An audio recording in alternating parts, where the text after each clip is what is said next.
Right.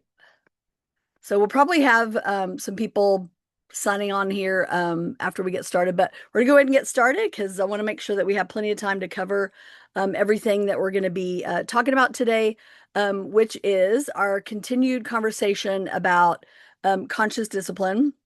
And again, this is you're getting a very small drop in the bucket with each of the building blocks of conscious discipline. You know, the first one that we did was safety. The second one was connection, and this one is the problem solving. So you're getting a little snippet, just a little snippet of each of these things. So as we go on through the year and we have the in-person trainings and we have the heart to hearts, I want to really encourage you to come because we're going to go deeper into a lot of these things that we're going to be talking about. So safety, connection, and problem solving. And is with anything that we do in order to get us in our optimal learning state, we're going to do a Brain Smart Start, which remember involves four things. An activity to unite. So the uniting part usually involves some kind of movement or rhythm. And then activity to disengage stress is breathing so that we're able to feel safe. Our activity to connect so we can cooperate, which obviously this is a virtual connection. So we're going to do it looking at somebody else on the screen. And then our activity to commit so that we can be responsible. So our commitment is continued this. We are in it together, able to feel safe so we can cooperate and be responsible. So our uniting piece of our Brain Smart Start is going to be, this is a little clip that I got from YouTube, and it's done by a group called Chair One Fitness. We're only going to do about a minute of it. This one's my favorite. It's to the song Whoop, There It Is. And it's my favorite because of that little cutie that's there in the red shirt. So just follow along. And we're going to do a little movement here for about a minute, and then we'll disengage stress, connect, commit, and move along to our problem solving conversation. So here we go. Oh, yes, one of my favorites. Whoop, there it is. All right, so we're going to punch forward and back, and then we're going to reach up and bring it down, okay? Here we go. Punch forward and back. Forward. All right, we're going to reach and pull. Single. Good. Punch it forward and back. One more. Reach and pull. Good. Hold it here. One side. Other side. Yeah. Whoop, there it is. Keep it going. Nice strong arms. Hey. All right, back to those punches. Forward and back. Forward and back. Good. We're going to reach and pull. Reach, pull. Nice. Punch it out. Here we go. Forward and back. Reach and pull. All right, hold it here. Nice strong arms. Whoop, there it is. A little louder. Hey. Whoop, there it is. Nice strong arms. You got this. All right, hold it here. We're going to stay. Yay! You did it. So that was our uniting, moving our bodies for the uniting piece to get us in our optimal learning state. Now we're going to disengage stress. So we're going to do some tornado wrangler breathing.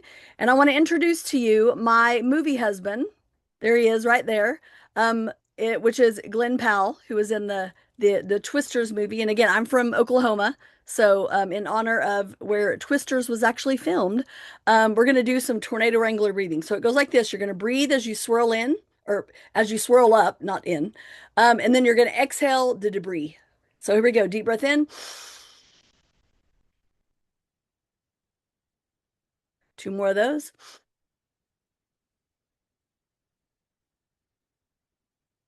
And last one.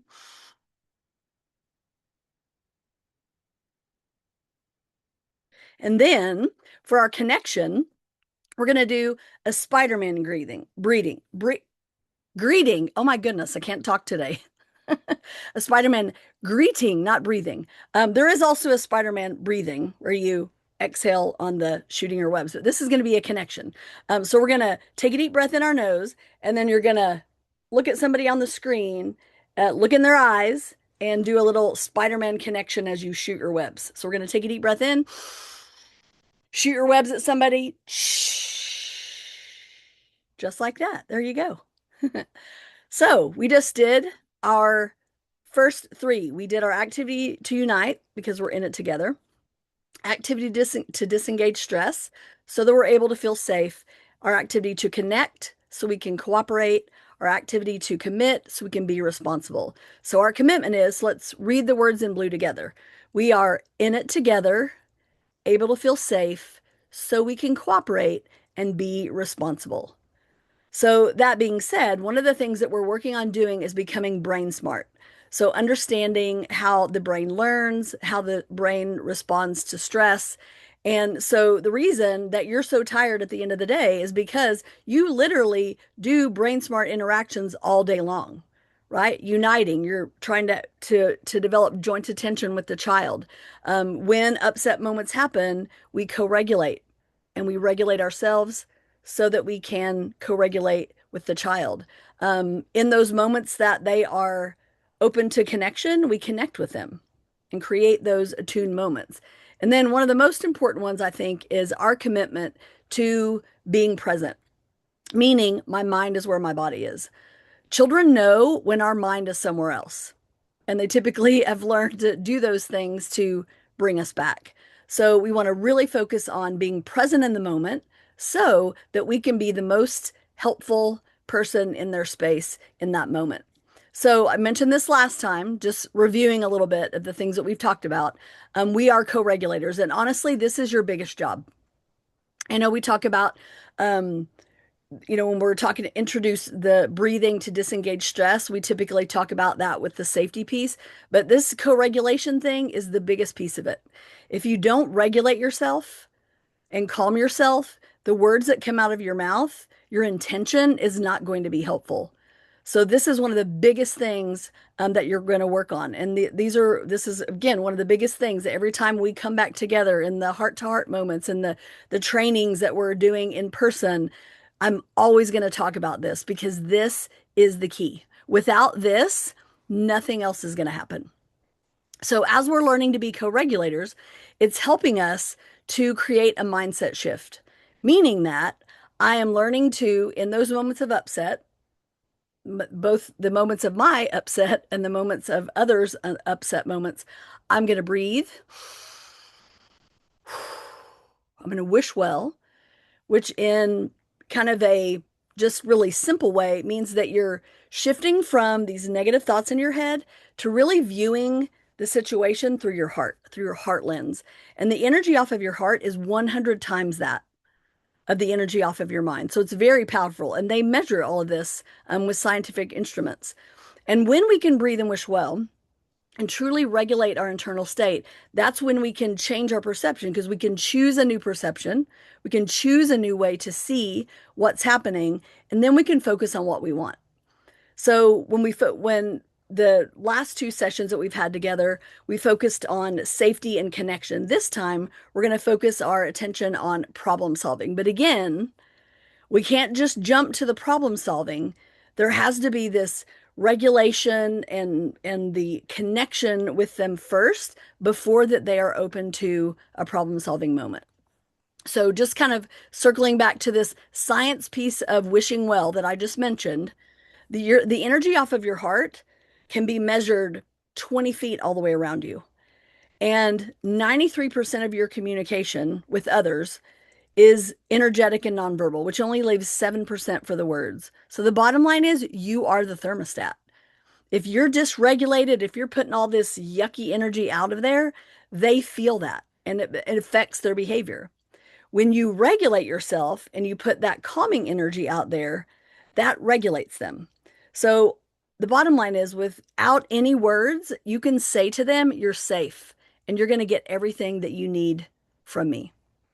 So another thing that we're practicing every time, all the time, in every moment is letting go of all this stuff that's out here and becoming present in the moment. So the practice that I introduced to you in the other sessions was when that stressor, when that upset moment bubbles up in your mind, you're going to take a deep breath and you're going to put it on your mental wish well board. So just meaning that you're right. And when we do that, when I'm putting that worry, that worry that I have in my head about maybe this difficult behavior of this child or this parent that I'm having to deal with, or maybe a coworker that you're having to deal with. When you take a deep breath and wish well, it's helping you change your perception in that moment. You're working towards changing your perception.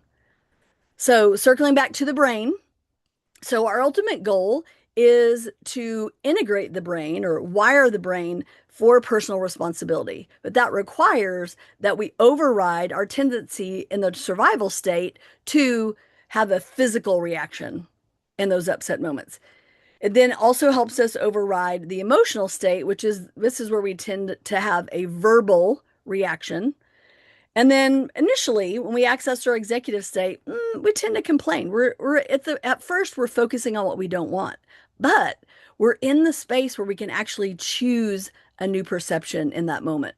The skills that I have in my survival state are fight, flight, freeze, and surrender. So waving the white flag is also what we call the fawn. So it means you're pleasing and appeasing everyone around you. And that is definitely something that was a survival tactic for me growing up because my mental model says you have to be perfect to be loved, which is not true, but that was what, the experience that I grew up with. That's really what I internalized.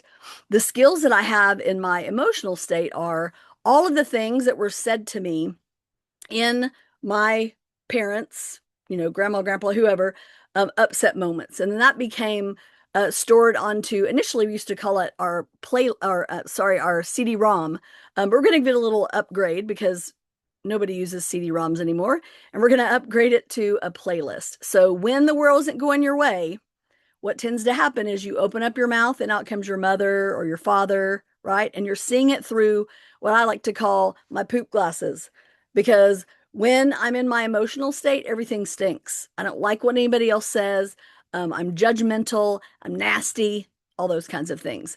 So where we want to be and where we're going to focus on getting is accessing our executive state, where I have access to a new perception. I can see it through the positive intent lens, which is one of the things we're going to talk about today, and my executive skills. And I'm really able to be present in the moment so that I can problem solve. But now a lot of us grew up in because as we've been having these conscious discipline trainings, I'm sure a lot of you, like I did initially, was like, that's very different than what I grew up with. So, when I was growing up, it was like, do it or else, like lots of threats and using fear to change behavior. And so much of that actually came from this behaviorist mindset, meaning that to do it, I've got to give you something for it, or I've got to withhold love from you so that you'll do what I want. And no one says it more beautifully than Vanessa Lapointe. That's who you see on this screen here. Actually, follow her. It's actually Dr. Vanessa Lapointe, and she's on. You can follow her on Facebook, Instagram, a lot of it. But she has a lot of great video clips that I think are that align so well with what we do in conscious discipline. But this is her talking about how the reason that we tend to go to this behaviorist punishment and reward mindset is because that's what we grew up with. And it actually started decades ago with the behaviorists. And so she actually quotes some of those original behaviorists that have impacted the way that we parent. Because back then, these behaviorists were the ones that were actually speaking to parents. And so listen to what they say. Yikes. I want you to think about what was your experience of being parented. By virtue of your age, I can tell you today, you were all raised by behaviorists. Behaviorists focus on behavior as the bottom line. So I don't like the behavior, I squash it. The behavior's loud and inconvenient, I squash it. The behavior makes me feel bad as your parent, I squash it. Without any real consideration for the health and well-being of the child underneath that. I went back to some of the sort of original behaviorists, and John B. Watson is a big name, and his message was, when you are tempted to pet your child, remember that mother love is a dangerous instrument. You gotta keep them hungry. And what he meant was hungry for your love, because if they're hungry for your love, then they will do whatever it is you want them to do. What happens If your parent was told, if you respond to them every single time, you're mollycoddling the baby. If the baby won't sleep, your job is to leave them alone to cry. These were the words of Dr. Ferber. Even if they vomit, for the crying soon will settle and they will go to sleep. Do you hear the break? The break in the bond? And if you were a highly sensitive child, you could have experienced that as very traumatic. And if you have good children, then you're a good parent. It's wild to me that we have conflated morality with child development. That's crazy. Because children behave the way that they do due to the fact that, by design, they have still immature brains. 18-month-old children are meant to chew on other humans. They bite them. Are you raising little psychopaths? No. When you're 4 years old, you're not supposed to share. You actually have no idea how to share. You won't even have the neural architecture for that for another 3 or 4 years. And we get kids who are 4 in trouble for not sharing. And then we wonder why we have whole generations of adults who feel like they're not good enough. Because we're not honoring children for who they are. We're trying to form children into who we want them to be. And then they grow up and become adults who feel like they must perform in order to be loved. Well, no kidding. Where did they get that from? You see, if you didn't have the need met early on, you will work as a grown-up to fill the hole. You will try to get the need met from outside until you realize the only way to meet the need is from the inside, through full acceptance of self, full love of self, right? This is how you were raised. And maybe your parents didn't go to that extreme, where Watson coached parents that you shouldn't hug your children in the morning, you should offer them a handshake. And this is, by the way, this is not about pointing the finger at your parents and how they f***ed you up and now you're grown-ups and now you get to heal all their shit, right? That's not what it's about. Because our parents did the very best that they could with the knowledge that they had for the time that they were raising you in. So this is not an exercise of going home and blaming your parents. Please never ever have that conversation with them. It is not their story, it is yours. Because now it lives in you. So what we know from the science of child development now is that we must honor children for the very ones that they are. We've got to show up and make sense of children, not through this lens of morality, but rather through the lens of development. Children are children. They are not tiny adults. You cannot, by downward extension, take the expectations that you will eventually have of your children as adults and apply them to them now. Oh, if I'm generous with you, you'll get the greedy gimmies and you're going to grow up to be a greedy adult. No! Be generous with children because it inspires them to grow up and be generous adults. If a child is having a meltdown, you want to know what they need most from their big people? They need connection, compassion, empathy. They need an invitation for all of that nasty stuff to come out, because better out than in. That which stays in festers and comes forth later in uglier ways. You don't want them to bottle that up inside. You want them to barf that all out and now, so that when they become adults, they have learned how to deal with their big emotions. They have figured out what it is to self-regulate on the inside, because you actually grew for them a brain that was capable of that. And how did you grow for them a brain capable of self-regulation? You regulated them from the outside. And so when we know better, we do better. I think if we could show up, just one generation of big people, parent or not, who would look upon children with eyes that really see them, there would be no more war. There would be no more terrorism. We would change the world.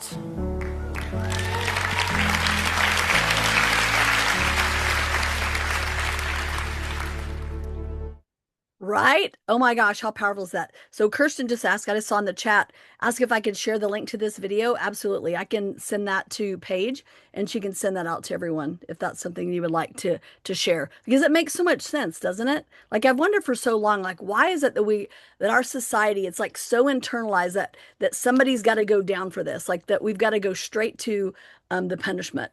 Now, one of the things when it comes to conscious discipline that sometimes people get frustrated with initially in the beginning, well, I'm going to be honest, like all throughout the time, is that we the comment is that conscious discipline doesn't have any consequences. Like, so when all these other things don't work, like, how are we going to get them, right? How are we going to make them pay for their crimes?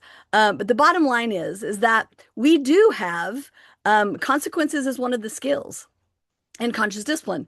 It is the last chapter in the book for a reason, because we have to use all of our other skills. I've got to use my skill of composure, my skill of assertiveness, telling them assertively what to do, painting a picture of what my expectations are, having visual routines to teach what it is that my expectations are, encouraging the helpful things that happen around the space so we can focus our attention on what we want, and all of those kinds of things, and empathy and handling all of the upset moments.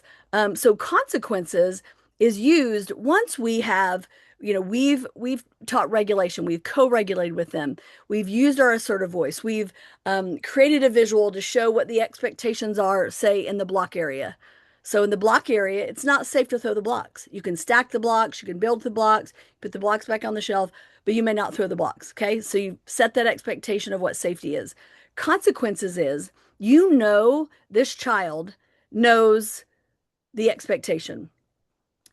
You've taught it, you've asked them to spit it back to you. How do you keep it safe in the blocks? We keep the blocks on the floor, we stack them, we build with them, blah, blah, blah. Have visuals of what you can build and all that kind of stuff. And then this child still chooses to throw the block. And that's when you say, you chose to throw it, or if you throw the block again, you're going to choose another area to play. So you're going to set it up first. So if you throw the block again, you're going to choose another place to play. So we've already taught them all this, and all, they know all these expectations, and then they're still doing it. And then I set that up, and I'll say then, what's going to happen if you throw the block again? And they have to be able to say, I'm going to have to choose another place to play. And then guess what they're going to do? They're probably going to throw the block again. And then you're going to say, you chose to throw the block, and you're going to choose another place to play. And then you know what's going to happen after that? No, I promise I won't do it again. Please give me another chance. And you're going to say, this is hard. You were hoping to stay in the block area, but you chose to throw the block. So you're going to choose another place to play. And you stay calm, you stay consistent, and you help them handle or manage the disappointment of having to leave the block area. So that's where we have to go sometimes. But before all of that are all of these skills that we're teaching. So in the first session, the safety session, we talked about assertiveness. So having to learn our own assertive voice. There's really a second part that we teach in the problem solving section, which is assertive voice for children. So giving them the words to say to the other child, the aggressor, and helping them use their big voice is what we call it in conscious discipline. So I would say, for example, and you can see it there on the screen, I don't like it when you push me. Please tap my shoulder if you want me to move, right? Or they might say move, please. So you can give them the words to say. And then in these moments that they're regulated, they've created a connection with you or building that relationship with you, it is then that we can build these executive skills. So helping them with attention, time management, organization, prioritization, working memory, impulse control, flexibility, empathy, metacognition, goal achievement, task initiation, and emotional control. And here's the thing, we're all not masters at all of those skills, right? We have some that are strengths for us and some that are weaknesses. So we're going to cut them some slack because it is a lifelong thing to develop these executive skills.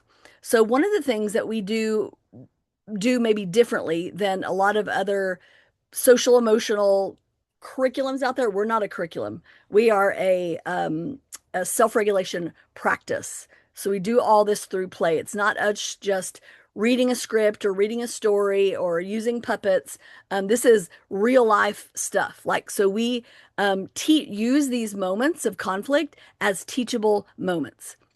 So we do a lot of this stuff through play. And why is play such an important thing? It's because children can do more they can actually surpass even our expectation many times when they do it through play. And here's an example of that. So there was a study done with these 3 and 4 year olds, and in the first scenario, the kids were told to stand still at attention, and they could do it for about 5 seconds. That was the average. Then the same group of kids were told, now pretend you're a toy soldier, and they could do it for an average of 45 seconds. So doing all of this stuff through play, we're building these skills, we're building the skill of self-regulation through play.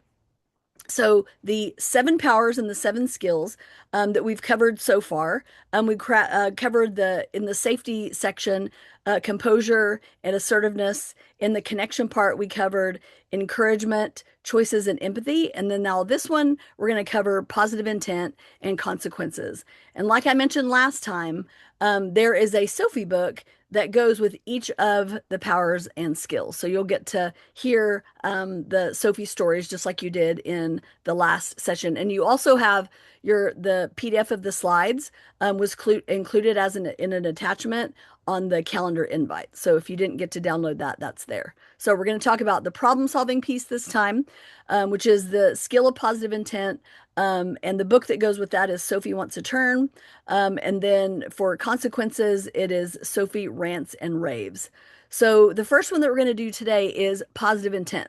So the power that goes with that is the power of love, which is seeing the best in others. And so one of the things that we're becoming brain smart. We Positive intent helps integrate the brain and produces oxytocin, which is the bonding hormone, increasing trust, safety, and moral behavior.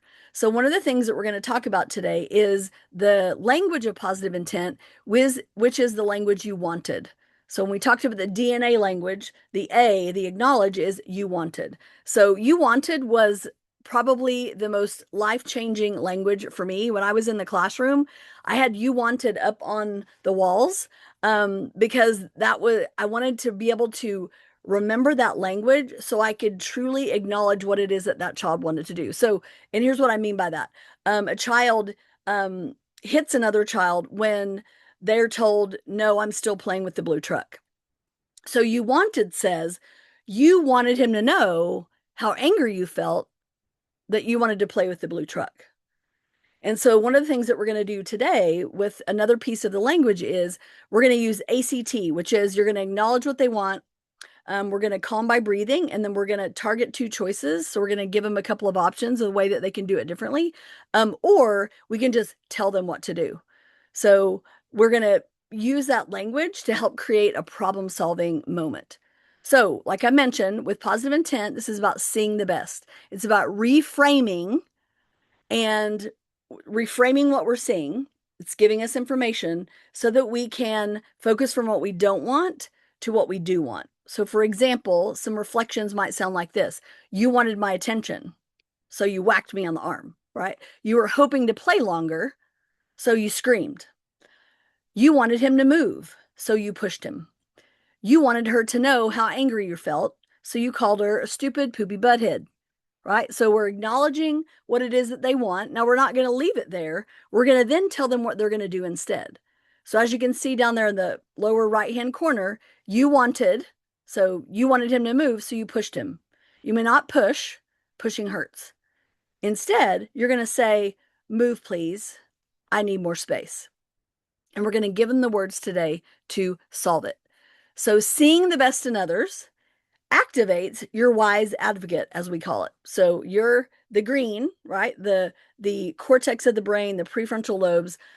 This is where our wise advocate is stored. And this is where that we can reframe the negative intent to the positive. We can then wish well and use our positive intent language to reframe it and acknowledge what it is that they want. So, in other words, one of the things that we're doing is we're pretty much keeping it simple. There's really 2 ways of being. We are either extending love because we're regulated, and we're helpful. You know, when I'm regulated, I'm going to be more helpful. I'm going to let people merge when I'm driving in traffic. When I'm dysregulated, I'm calling for love, and I'm typically going to be hurtful. I'm not going to let them merge because they saw that merge sign way back there when I did. So it really is creating this shift. And seeing that, we get to make up the story of the people that are around us. And we do this really, really quickly. We tend to shift to that judging really quickly. So if we're going to make up a story, what we're going to do is we're going to shift and we're going to make up a story that helps me to see them a little bit differently. Because when I make up the story negatively, it downshifts me into my survival state and my emotional state. And then that child, the core of that child gets labeled as bad. Not just child, it could be adult too, right? And then, but if I shift to positive intent and make it up positively, I'm accessing my wise advocate in my executive state. And then what I'm doing in that moment is I'm labeling that child or adult as good. I'm seeing them through a positive lens. And the bottom line is, we are none of us, me included, you included, none of us are the person that we are in just one moment.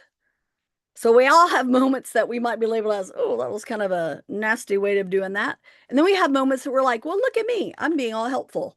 So this doesn't define who we are. So the point of this is from shifting from what we don't want to what we do want, shifting from negative views to a positive view. Now, what we mean by a positive view doesn't mean, let's say that we see a person at Walmart yelling at the customer service person. And we tend to make up our story in our head about how this person's so horrible and all that kind of thing, right? Like I can't believe they're doing that. How nasty are they? So it doesn't mean that I'm going to go, oh, they're such a wonderful person. Positive intent says, they must have had a rough day today. So I'm going to wish them well. That's what positive intent is. It's seeing it differently, seeing them as somebody that's having a moment. And we all have those moments. So here's an example of shifting. So positive intent for coworker. So on the left, negative intent. What's her problem? She's probably mad at me about calling in sick the other day, right? We make up a story just by the look on someone's face. But what if we shifted to positive intent that says, she seems out of sorts this morning. She must be going through something. I'm going to wish her well. That's the shift. And the bottom line is we have a choice. So we can stay in the negative, but I don't know about you. It doesn't feel as good for me. So shifting to seeing them differently also helps me feel better in that moment. So then here's just some examples of what shifting from negative intent to positive intent looks like. So instead of saying some children are just mean, we say some children need social skills. But I don't know about you, we could also say some adults are just mean. But how many of you know there are also adults that need some social skills? That's for sure, right? And then they sure know how to push my buttons. Instead, I'm going to say, I'll take a few deep breaths and calm myself down so I can help. Instead of saying he's being hurtful for no reason, he needs help managing his frustration. So there's always a reason for when that upset bubbles up and we act it out on other people. He keeps others from learning. He needs help focusing. She is disrupting the whole class. She isn't sure what to do right now.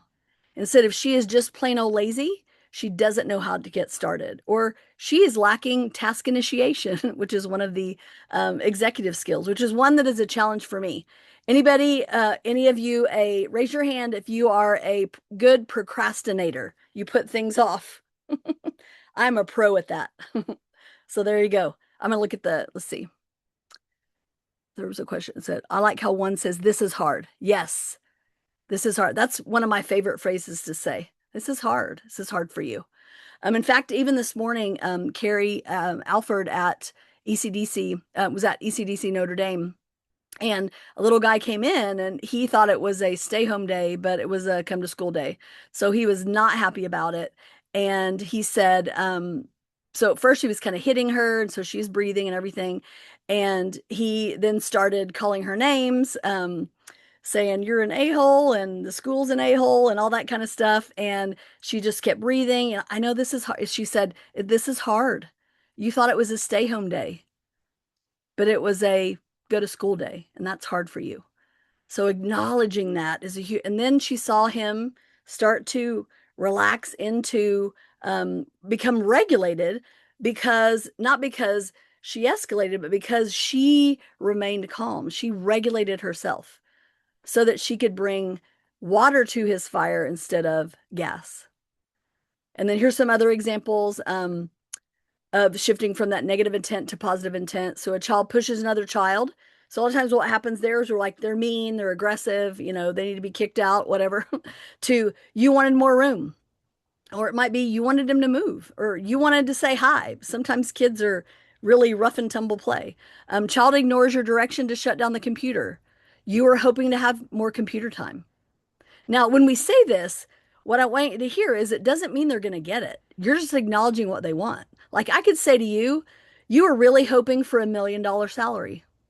Doesn't mean you're going to get it. And it's hard when your salary isn't $1 million, right? Yeah, we would all love to have $1 million salary.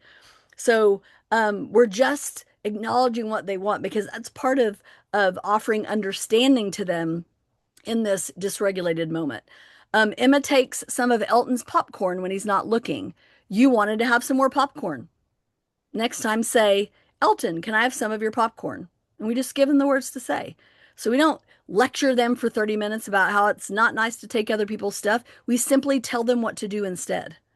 Now, you can like, well, that's pretty simple. It is simple, but it's hard to do if you're not regulated because we tend to go to that punishment, just like Vanessa Lapointe was saying earlier in that video.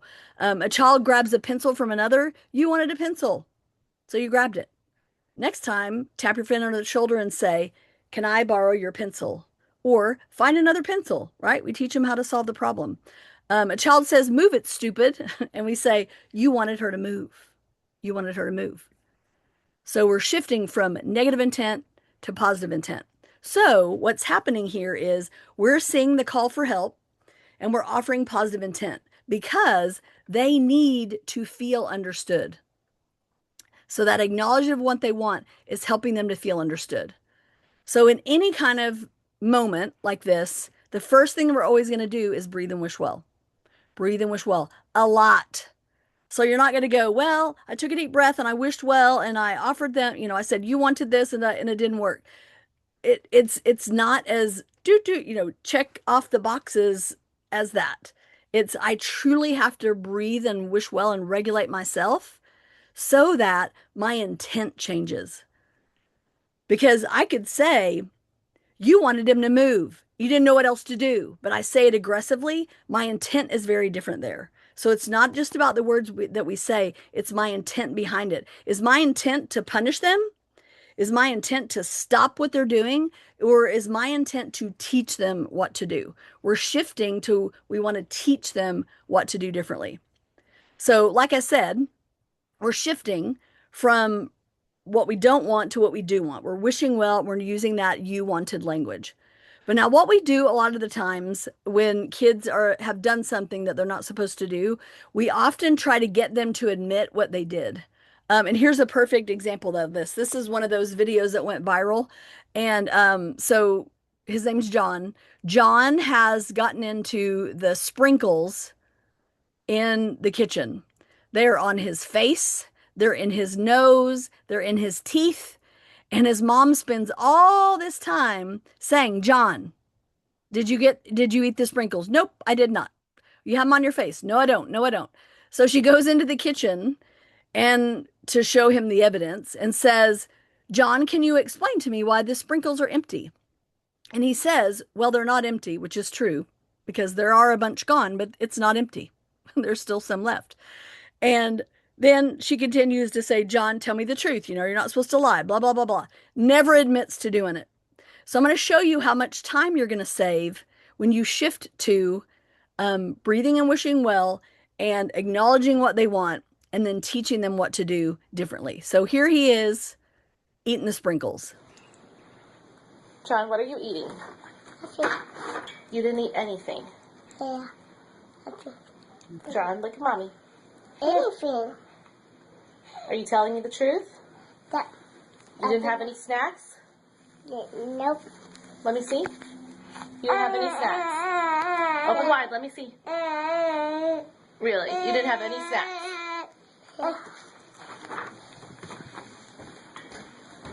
John, come here.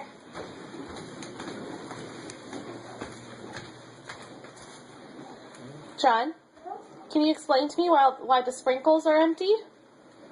Well, you're not empty.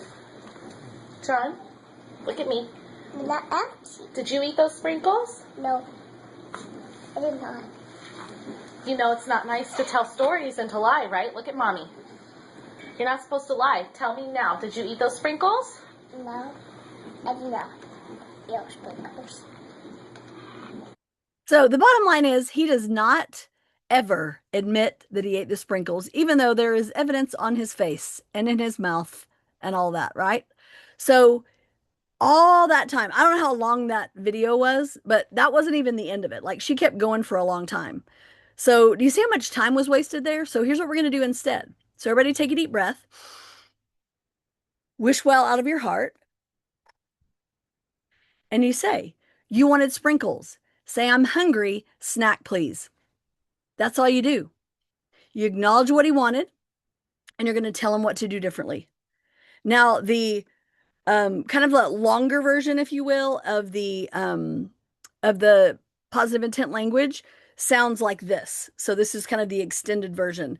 Now, with the little ones, it's you wanted, say or do this. Like it's short, like because with the little ones, if you use too many words, you're going to lose them.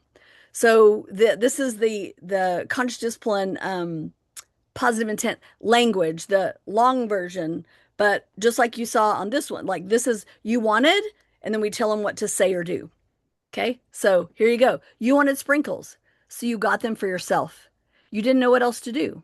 Do not take food without asking. That's not safe. When you want something to eat, say, may I have a snack? And then we say, you try it. So then you have them actually say it. May I have a snack? You have them practice what it is that we're teaching them in that moment. Okay. So now here's kind of the why behind the language. So when I say you wanted, that builds security. And when we say when we say what they did, that builds consciousness or awareness of what they actually did. And when I say you didn't know what else to do, that keeps them in their executive state. And then we set the limit. You may not get a snack without asking. It's not safe. When you want a snack, say, may I have a snack? And then we have them do it for practice. So that's teaching them the skill. So we're teaching them what to do differently. Now, here's the thing.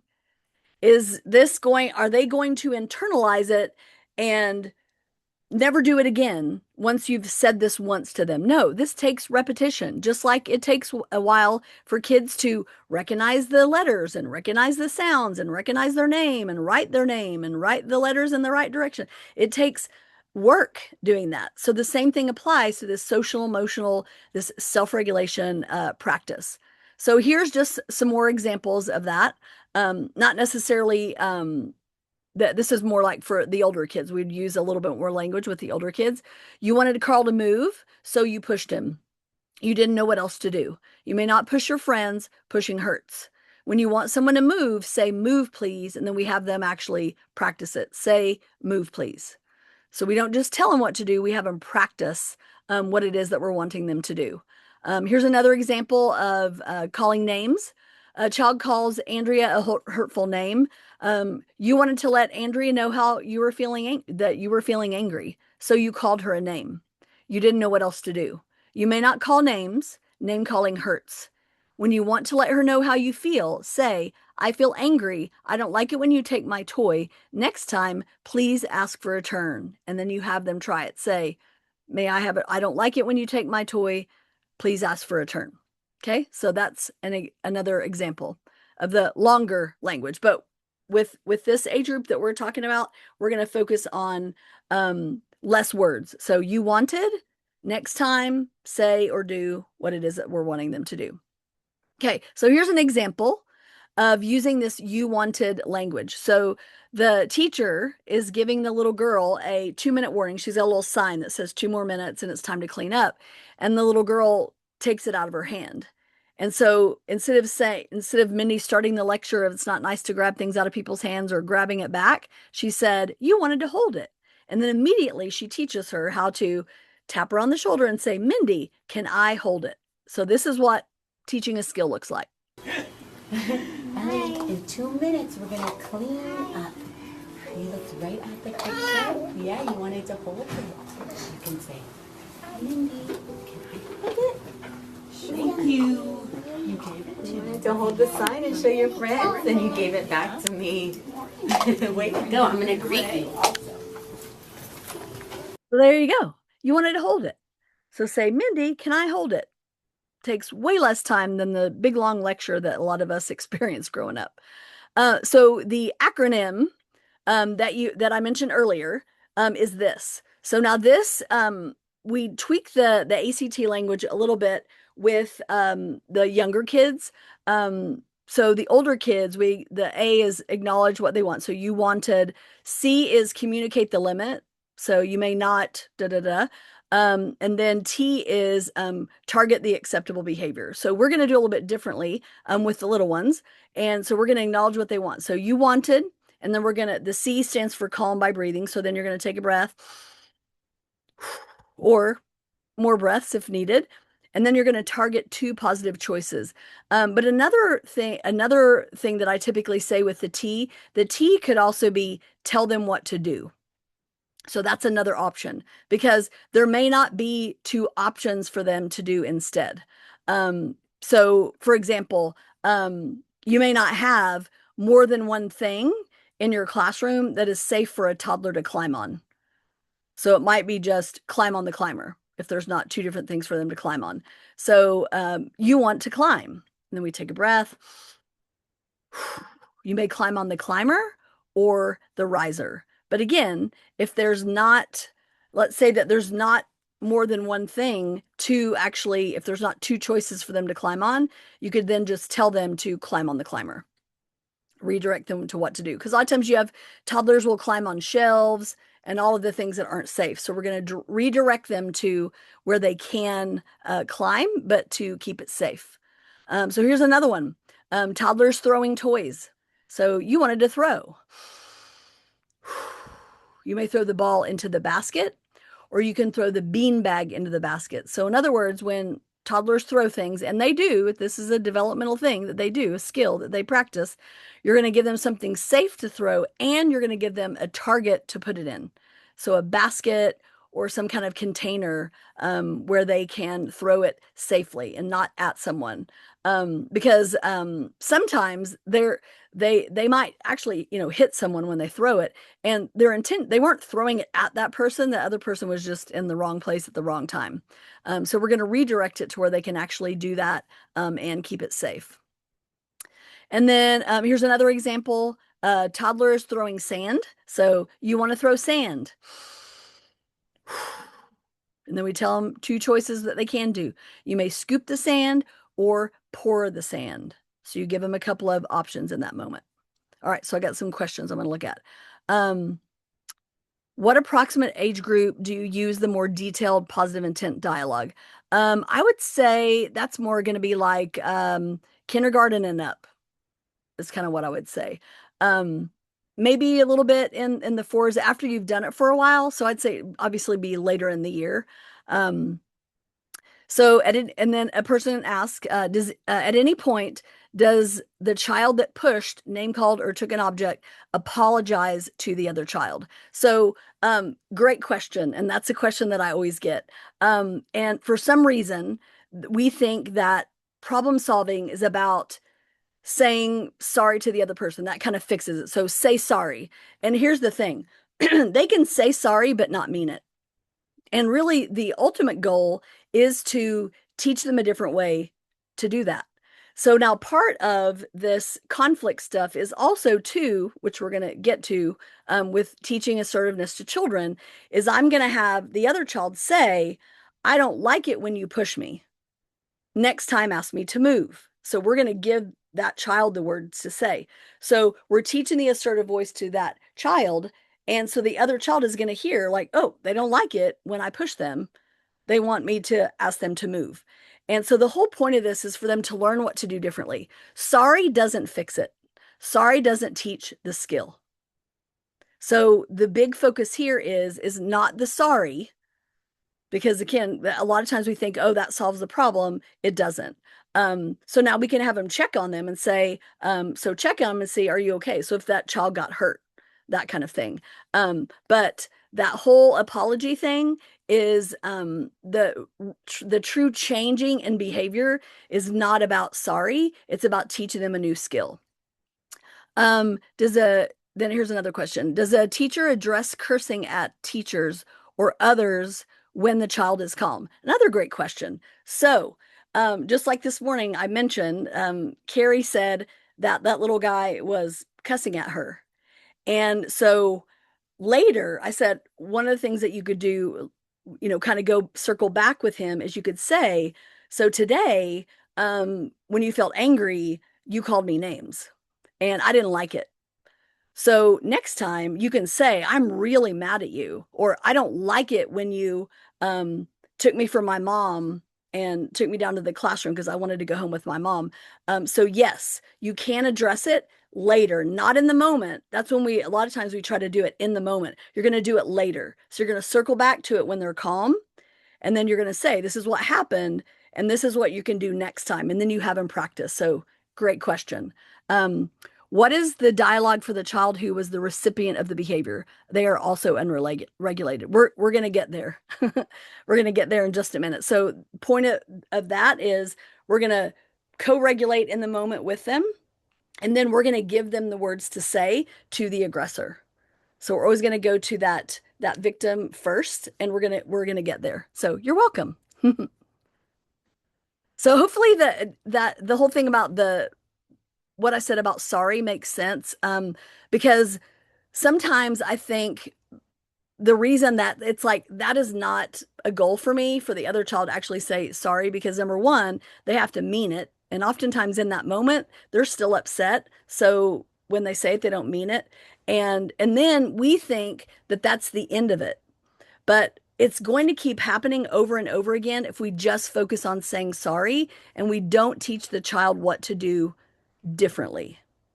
So that's the goal. Hopefully that made sense. All right, so where am I at on the examples? Yeah, oh, here we go. Wait, did I do this one? I can't remember. You want to throw the sand? You can scoop the sand or pour the sand. Yes, I did that one. Toddler grabbed a truck from a friend. You want the truck? You may ask, turn as you put your hand out, or you turn their hand over, or you can find another truck. So you give them a couple of options of what they can do instead. Toddler is eating Play-Doh. You want to taste the Play-Doh. You can squeeze the Play-Doh or cut the Play-Doh. So you give them a couple of options of what they can do, what's safe. Toddler is smashing crackers at snack time. You want to smash the crackers. I can't talk today. You may eat the crackers or say, all done. So giving them a couple of options.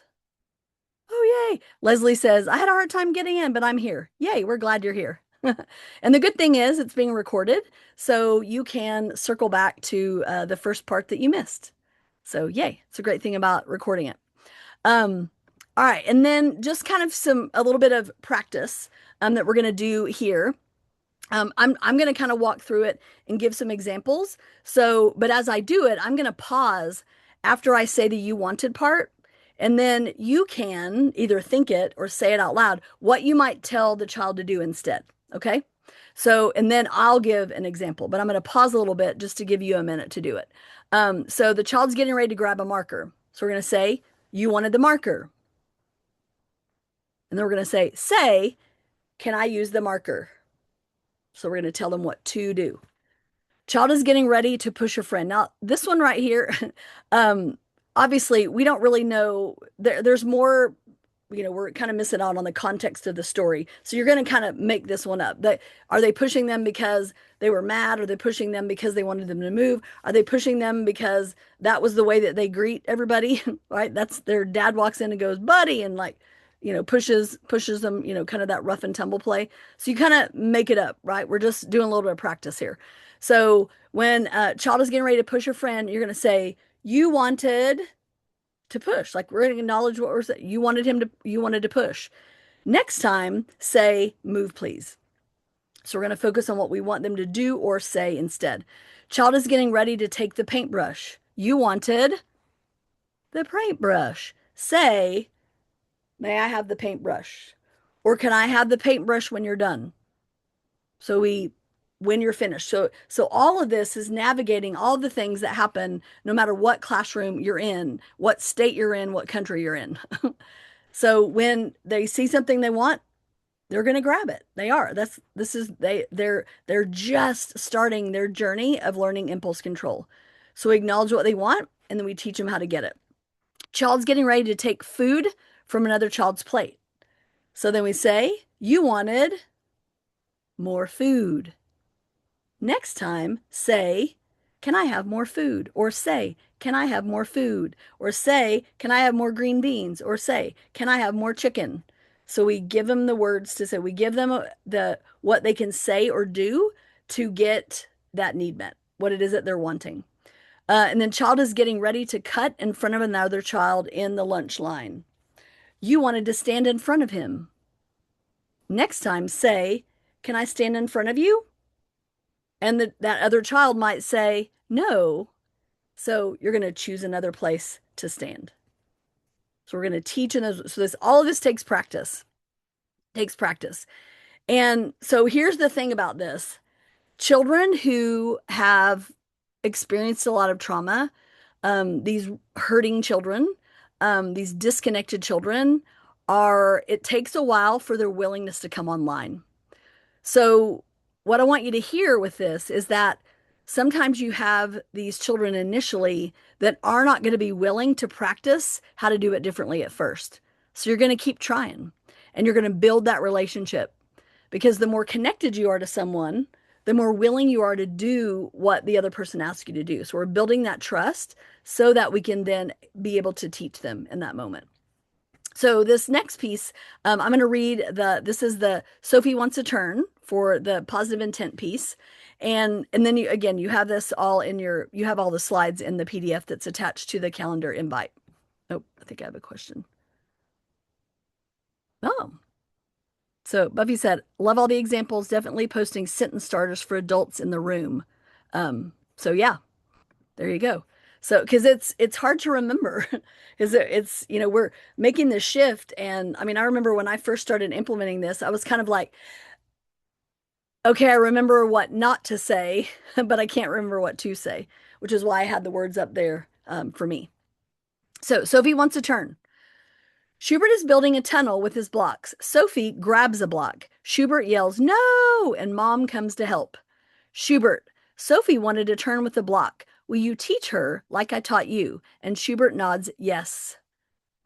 Schubert says, Sophie, tap me on the shoulder and wait for me to look. Sophie taps him. You did it. Now, hold your hand out like this and say, my turn, please. Sophie follows Schubert's directions and gives her a block. Schubert and Sophie clap their hands with joy. Sophie and her friends are in the play kitchen. Sophie is making a sandwich on a red plate. Baby Noah reaches for the plate. Sophie's mom says, Noah wants a turn with the plate. Let's teach him how to ask. Sophie squeals, I can teach him. And then she says to Noah, Noah, tap me on the shoulder. Wait for me to look and put out your hand like this and say, my turn, please. Sophie and Mom are at the park. Sophie sits down next to a big girl on a tractor and tries to scoot her off the seat. Mom sees the problem and runs over to help. Sophie, you want to turn driving the tractor. What can you do? Sophie pauses, points to the tractor and says, my turn, please. And the big girl hops off saying, sure. So one thing I want to point about this page in particular is that at first we're teaching them what to say or do instead. So we give them an option. And then what ends up happening is because we practiced it a lot, then it could get to the point where you could say, what could you do? Which then just kind of reminds her of what we've been practicing, asking for a turn. So eventually you could say, what could you do next time? And then you give them the opportunity to do it differently. But at first, we're doing, very heavily on the front end, telling them either what to say or what to do differently. Mom and Sophie are driving home from the park, and Mom says, "You asked for a turn driving the tractor today. That was helpful." Sophie says, I like learning to take turns. I like Noah, I like Schubert, I like the tractor, and I like the big girl at the park." And then my favorite part of the books is always this, the parent notes at the end. So all the things that it was teaching in just as the adult is reading that story is teaching these skills to the adult. All behavior is a form of communication. Children who grab are saying, "I want this toy and I don't have the skills to get it." I'm going to say that again. "I want this toy and I don't have the skills to get it." So that's why we're saying, "You wanted the toy and you didn't know what to do." Next time, say, "Can I have a turn?" And even if they don't have the language yet, we can turn their little hands over and show them how to ask for a turn. Because grabbing is a threat, hand out like this is not a threat. And 99.9% of the time that I've helped a child do this, they have received the toy because this is not a threat. This is a choice. You have a choice to give me a turn. And then you also teach the kids then to say, "I'm still playing. I'm still playing with it. You can have a turn when I'm done. We can set a timer and you can have a turn when the timer goes off." So we teach them all of this problem solving because, like Vanessa Lapointe said in that video earlier, they don't really have the neural architecture. Even 4-year-olds don't have the neural architecture yet to to be able to share. So we're intentionally teaching these skills, and so it is going to take a while for them to build that to build those skills. The skill to teach children who want to turn is you wanted a turn on the swing. When you want to turn, tap your friend on the shoulder, wait for him to look at you, and hold your hand out and say, "My turn, please." Young children need us to physically assist with the motions and the language. So notice how Sophie's mom guides Noah's hand, like turns his hand over. It's important for adults to model this tap, wait, and ask process with other adults when wanting something from a child. So modeling what it is that we're expecting. So we talked about, again, just a little snippet of the positive intent piece, this shift in seeing the best in others and seeing it as a missing skill. And now we're going to talk about this consequences piece. Like I said, it's the last chapter in the book, and you got to have all these other skills before you can effectively deliver a consequence. So those of you that have kids of your own, I want you to think about a time that you delivered a consequence because you were angry and you didn't follow through with the consequence. So sometimes when a child does something, we'll say, "You're not watching TV for a month." And then 2 days into it, you're like, "Oh my gosh, yes, go watch Peppa Pig." So a consequence, it's about the effectiveness of the consequence. It's they know what the consequence could be ahead of time. And then when they choose that, we help them to see that they're the one responsible for the consequence because they chose to overstep the limit or not meet our expectation. So the power that goes with consequences is intention. And intention says mistakes are opportunities to learn. So we're learning to shift. And here's the thing. Here's what we know. The brain functions differently under threat. When we're stressed, when we're in our survival state, our brain shuts down. It cannot learn a new skill. So the idea of threatening them with consequences, thinking that they're going to do it differently, is actually working against what we know about the brain now. We know a lot more about the brain than we used to. So we've been learning how to shift our attention. So all the things that we've been talking about, the whole idea of conscious discipline as a whole is a mindset shift. And part of that is shifting our intention. So shifting our intention from trying to make the children feel bad, which is what a lot of us experienced growing up, trying to make the children behave, trying to punish the children for mistakes, or to rescue children from mistakes, to the intention of to be conscious of what our intention is. If I'm in my survival state, my intention is to punish you. If I'm in my emotional state, my intention is to stop that behavior. So not going to the next piece, which is teaching them how to do it differently, teaching them a new skill. To help children learn, to help children be successful and to teach missing skills. So, again, this doesn't just apply to children. Those of you that are supervisors or administrators or coaches, how many of you know for a fact that you cannot make an adult do what you want? The only person that you can change is you. How are you going to help them be more willing to choose what it is that you're asking them to do? So we're shifting. So from our executive state, what we can do is we can choose to see the misbehavior differently. And then we can eventually, when we've taught all these skills, we've taught assertiveness, and we've offered empathy, all this stuff, we can use these consequences in a way that is going to help to change behavior. So, one of the things that we know for sure is that natural consequences happen all the time. If you speed, you could get a ticket. That is a natural consequence. If you run across the room, and the expectation is walking feet and you fall and hurt yourself, that is a natural consequence. The best teachers are natural consequences, right? A logical consequence is what I mentioned earlier. So you have a choice. You can play with the block safely and stay here, or you can throw the block and choose somewhere else to play. So that is what a logical consequence sounds like. And part of the consequence also is the problem solving process.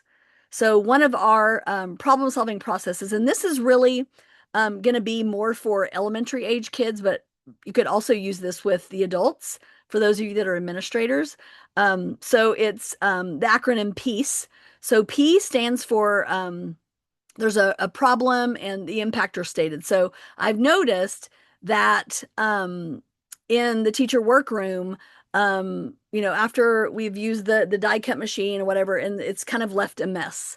And that's a problem for me because then the next person that comes in has got to clean that up before they get started on whatever their thing is. And then encouraging them. So have any of you noticed this? Oh yeah, like it's been pretty messy in there, kind of disorganized, and it's kind of making it hard for people to find stuff. Okay. So then we kind of restate it. So the problem is remembering to when we're using the teacher workroom to really put things back where we got it. Okay. What would help us remember to do this? So somebody says, oh, we could, print a little sign that says, create your, use the workroom and then put things back when you're finished. So maybe a visual reminder to help everybody remember what to do. And then lastly is the evaluate, which is kind of checking in later and to say, so like say at your next staff meeting, you're like, so is it working? Is it working? And yeah, like the visual helped us to remember because sometimes it's maybe we're in a hurry and we don't quite or maybe you don't have time to clean it up and like, oh, then I forgot to go back and clean it up. So those visual reminders can help us. So again, that could be something that you use with more for like the elementary age kiddos. All right, I think I might have some questions. Oh, you guys had a field trip. Yay, how fun. Okie doke. So moving along. So when we're talking about this consequence piece, it truly is kind of the big picture of being aware of the consequences of our thoughts, feelings, and actions. So it's really more than just consequences of a conflict.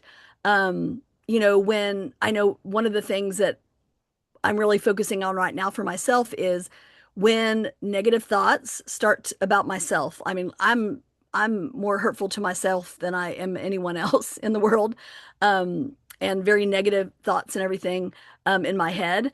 The consequences of that is that then I start feeling yucky. And then also, as you guys have probably all experienced, is that when your thoughts are yucky and your feelings are yucky, so are your actions.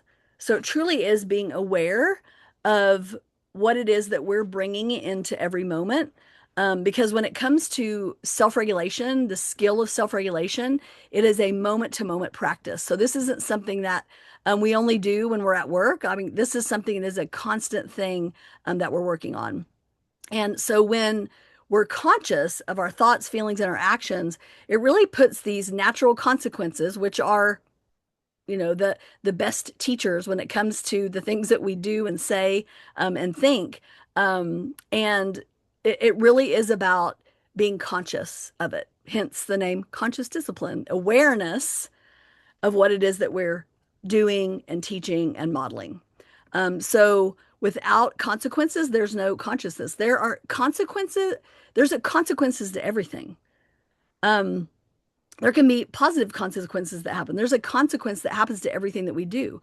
And I had a friend that was telling me that she had was helping someone in her neighborhood do some things like with her neighbor's yard because this she had an elderly neighbor who didn't really have the money to have her yard cared for, and of course her physically wasn't able to do it too. So she really got came up with a plan to help this elderly neighbor take care of her yard. And um, a neighbor across the street, and she was a single mom. So this person that was helping was a single mom. So she, had a lot on her plate too, but really went out of her way to help someone else. And then the one of the neighbors across the street, the gentleman lived there with his wife, noticed that, that she was out there a lot of times helping that elderly neighbor with her yard.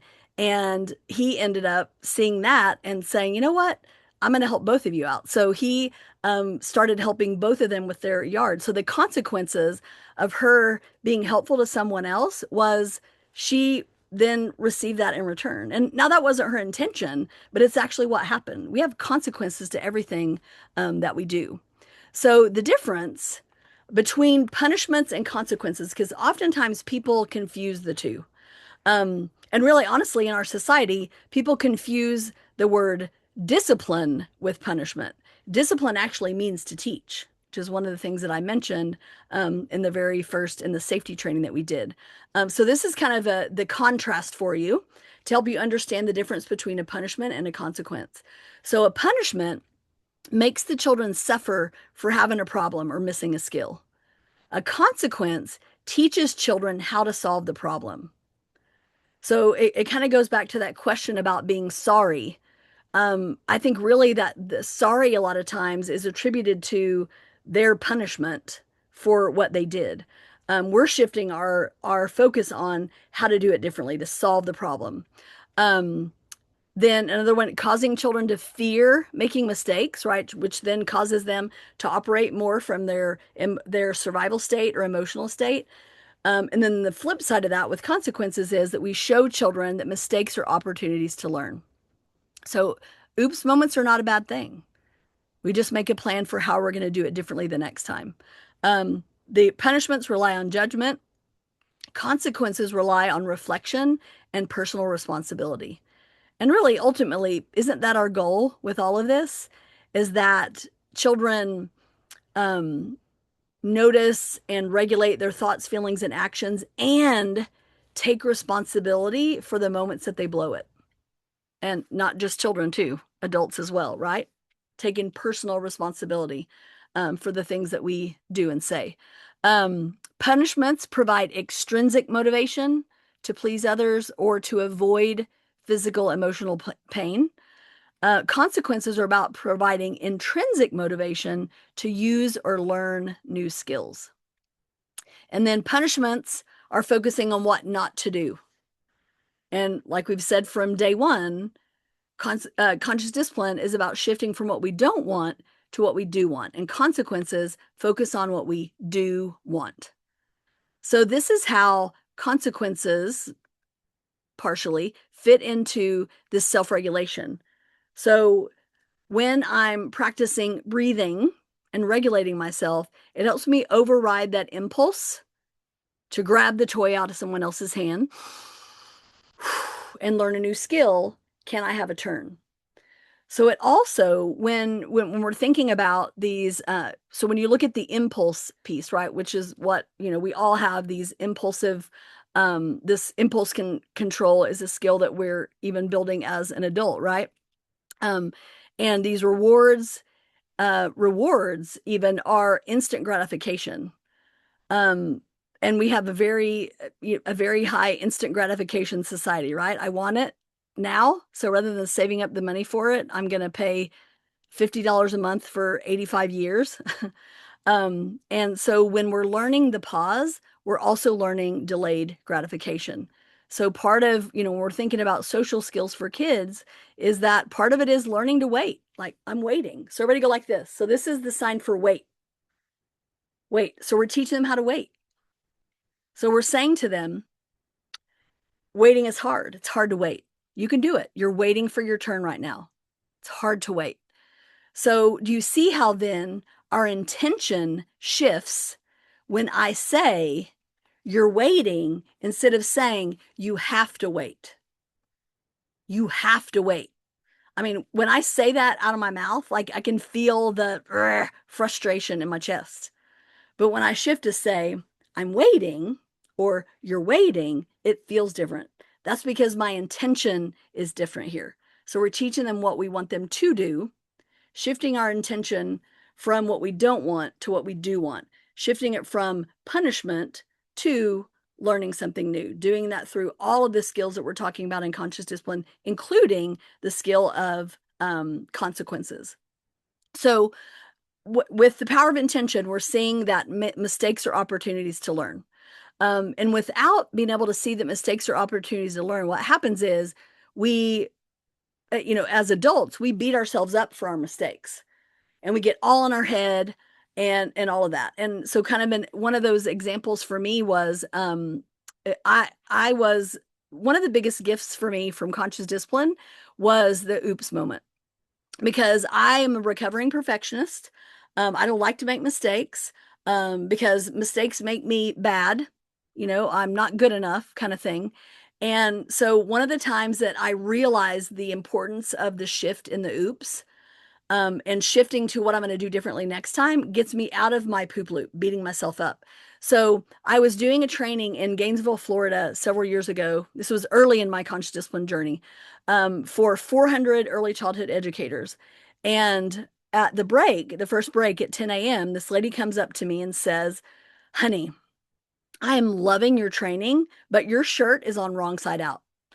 So when she said that, I looked down and I immediately knew she was right because I could see the tags sticking out on the side of my shirt.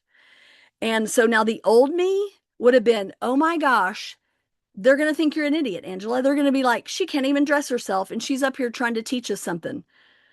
That's the old me. The new me went, well, thank you. That's helpful. And I went to the bathroom. I turned my shirt around and I came back and I said, I just want you to know one of the gifts of conscious discipline is that we get to shift from what we don't want to what we do want. And when we make a mistake, we say what we're going to do differently the next time. We don't get stuck in, oh my gosh, I'm an idiot. Because the old me would have been discombobulated for the rest of the day. You would have been able to tell that I was in my head. I would have been, kind of stumbling over my words. And instead, I came back and I said, raise your hand if you noticed my shirt was on wrong side out. And as my grandpa would say, every ding dang one of those 400 people raised their hand. So I said to them, now the old me, I would have beat myself up. I would have been all in my head, all discombobulated. But the new me says, next time I'm going to look in the long mirror at the hotel. Because had I looked in the long mirror, I would have noticed that my shirt was on wrong side out. So this is the beauty of seeing oops moments or mistakes as opportunities to learn. It's not fun to beat ourselves up. It's not fun to be lectured by other people when we make a mistake. Them lecturing me on what you should have done differently, I call it shoulding all over myself, is not going to help me get a plan for the next time. So it's not that we're not acknowledging that what happened wasn't hurtful or that it was a mistake. We're saying what we're going to do differently. So when I'm shifting to this intent to teach, what's happening is I just realized compassionate is spelled wrong. So that's supposed to be compassionate. So add some letters in, if you will. Compassionate, loving intention helps us to be conscious of our intention, to help children learn, to help children be successful, to teach missing skills. And this requires us to, and this is the hard part, we got to manage our own upset.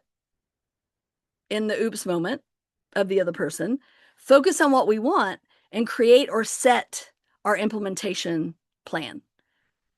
So I think sometimes that the reason that we reply on the sorry thing so easily, so quickly, is because that's easy. Say sorry, but there's no teaching whatsoever in that. So you might have them say, I'm sorry, I pushed you. Next time I'm going to. But the reality is that sorry thing sometimes can really kind of, I don't know, mess up the energy of the moment. So we're going to focus on what we want them to do next time. So next time I'm going to say move please. So that's why we're teaching them what to say and do differently. Okay. So we're shifting from these negative intents. So punitive intent we're meant to punish in that moment. And our goal in this moment is to make them feel guilty. You should feel a certain way. So in other words, what we're saying is don't feel your feelings, feel the ones that I've assigned to you. So kind of back to the little guy that ate sprinkles. Mom was trying to make him feel guilty, hoping that his behavior would change, but never admitted to it. We wasted a lot of time. Permissive intent is we're meant to save or rescue them. So what happens really a lot of times in these moments is we feel uncomfortable. So we're trying to shield them from their discomfort or protect them from the feelings or happy them up. And a lot of times this one happens after we have completely lost it on them and bit their heads off. And then we feel guilty. And then we are trying to save them from our own discomfort. So when it comes to the permissive intent, what we're saying is don't trust your feelings, thoughts, or decisions. And again, one of the goals of conscious discipline is to help them to notice and regulate their thoughts, their feelings, and their actions. So we're doing this through all of these skills that we're teaching. But yes, of course, when they're in danger, we're going to rescue them. But we're not going to rescue them from their feelings because that's what this permissive intent does. So what we're shifting to instead is intending to teach. So the goal is to get in touch with your inner guidance, your system. So regulating yourself and encouraging yourself to reflect and foster change. So you feeling what you're feeling, letting them guide you, right? So one of the things that we're teaching when it comes to feelings is feelings aren't bad. Feelings give us information and help us guide us to a solution. Most of us grew up with people basically telling us not to feel that way. Stop it. You better dry it up or I'm going to give you something to cry about. So it's not that we don't want to dismiss our feelings, ignore our feelings, and we want to manage our feelings. And that's our goal with this. So consequences, it's about helping children learn from their mistakes. So two big pieces of the consequence piece is one, reflecting on your choices instead of judging. So now here's the thing I want you to hear, especially with these young ones, their ability to reflect, not even close to being there yet. And the bottom line is we're also not really good at reflecting on our actions and our thoughts and things like that. So really, truly noticing and reflecting instead of judging. And then another big piece is owning it. So owning by taking responsibility for your actions and responsibility for your feelings instead of blaming other people, right? Pointing at other people, blaming other people when things don't go the way that you want them to go.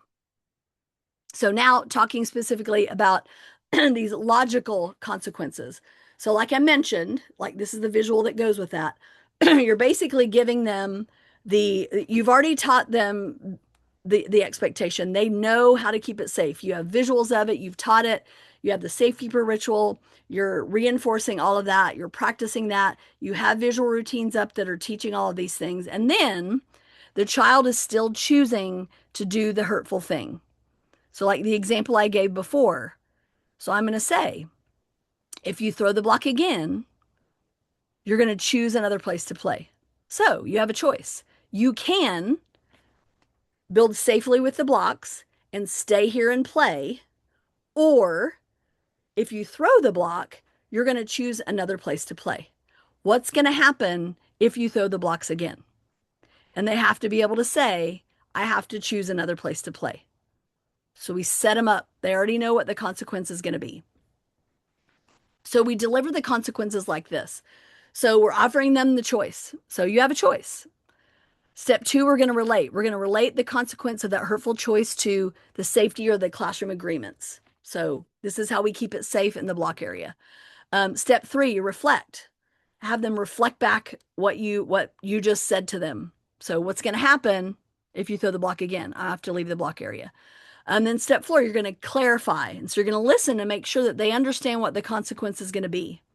And then guess what you're going to have to do next? You're going to have to offer empathy for them because they're going to have to learn to manage the disappointment of you following through.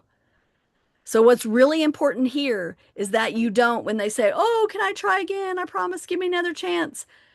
If you give in to that, you just shot yourself in the foot. So you got to stick to your guns. We can try again tomorrow. Today, you chose to throw the block, so you're going to choose another place to play. So this is going to require you to breathe and regulate yourself because they are going to turn it on, trying to, "Oh, I'm so sorry." Sorry, thinking again, sorry's going to fix it. Sorry's not going to fix it.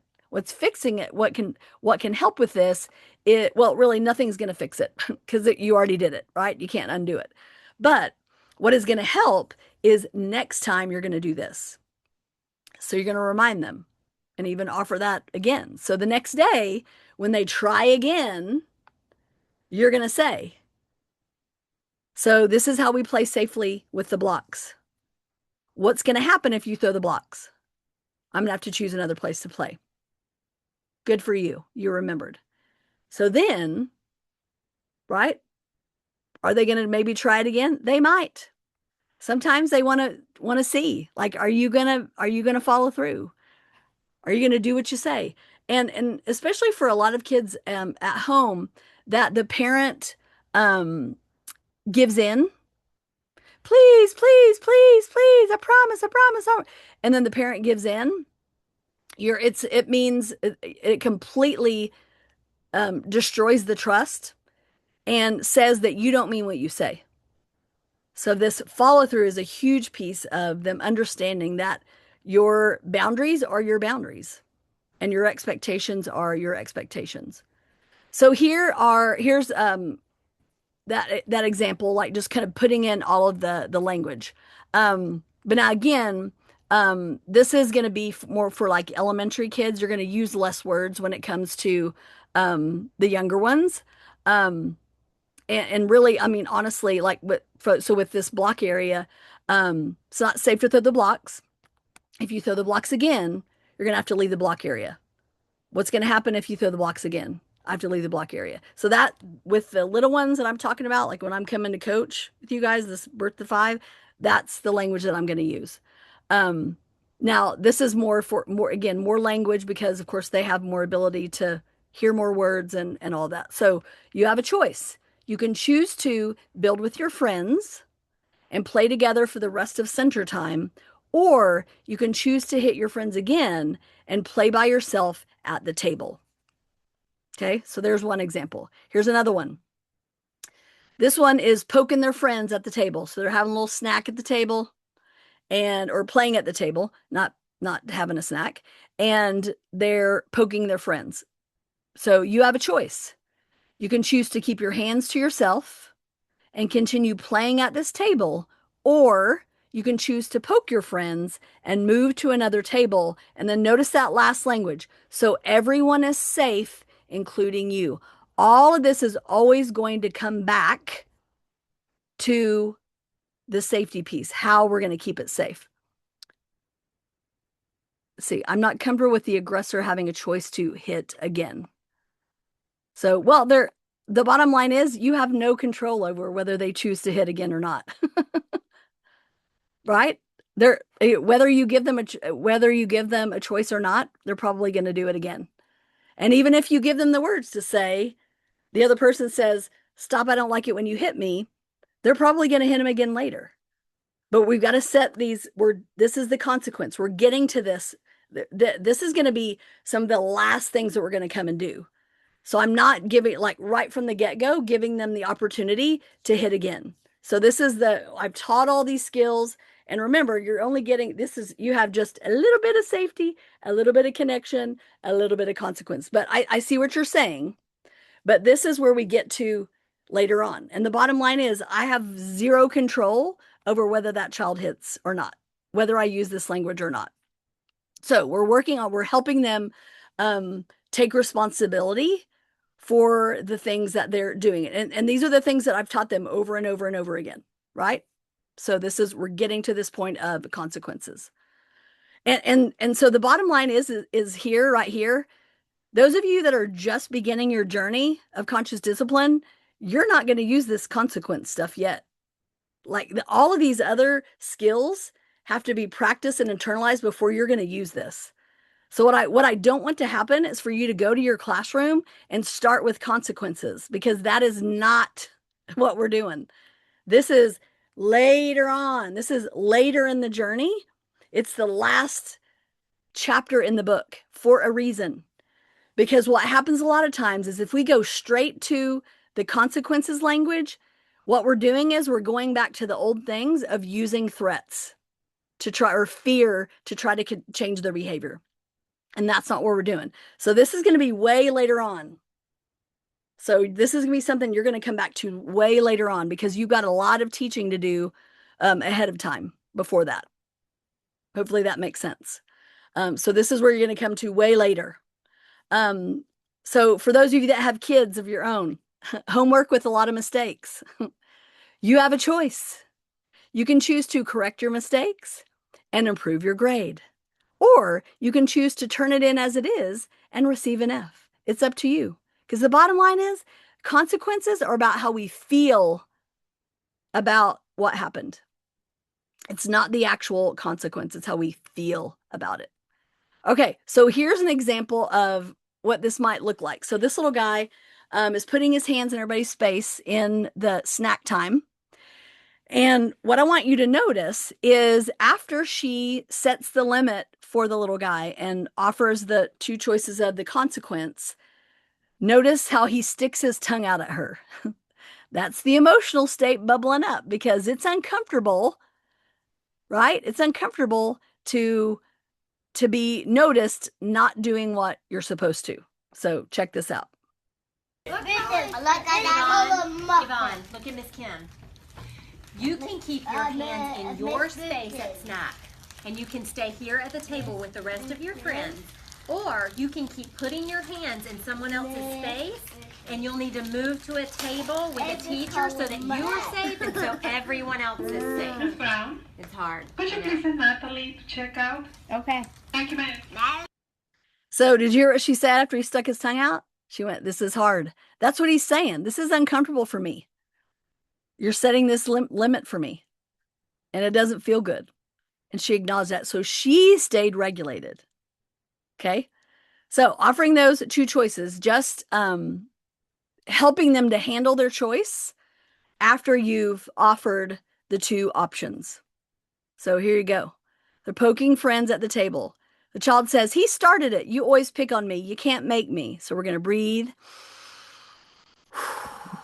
So this is after we've delivered the consequence. You sound frustrated, or you seem frustrated.